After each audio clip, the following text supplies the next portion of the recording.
All right, so now let's look at some common types of mental health conditions. We'll just briefly look at this to see what each are all about. The first is stress. Stress, stress, stress. We all know about stress. Now, stress itself is not a mental health condition. I want you to take note of that. The fact is that we all deal with stress in some way or other in our everyday lives. However, it is the mismanagement of stress that can lead to poor mental health.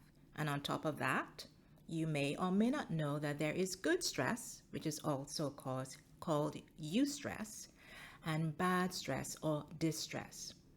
But for the purpose of this session, we're focusing on bad stress.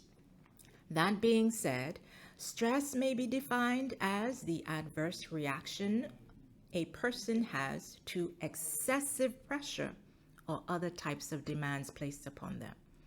It is pressure, force, or weight that causes tension or feeling of being burdened, a disturbance of equilibrium or balance.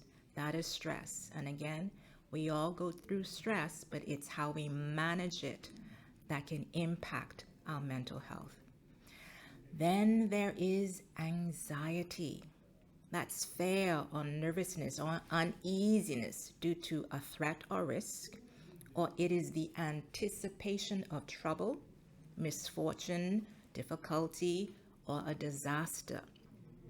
Now, fear of an existing threat is healthy. We need fear if there is a threat coming upon us because we need to know how to respond, how to protect ourselves. However, anxiety becomes a problem when there is no valid threat and when the feelings of anxiety or worry are constant. That's when it becomes a problem to our mental health. There's also depression. And these things that I'm talking about are things that are prevalent in the Bahamas. Depression, prolonged feeling of sadness, feeling helpless, hopeless, or worthless. You can experience low mood and a loss of interest and enjoyment in ordinary things and experiences. That's depression.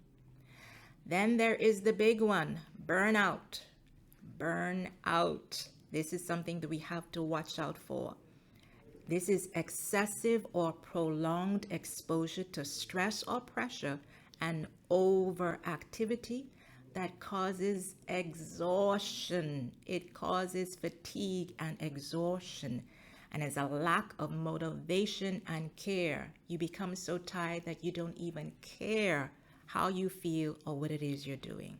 And it alters your performance and normal behavior. So burnout is something that you have to be on guard against.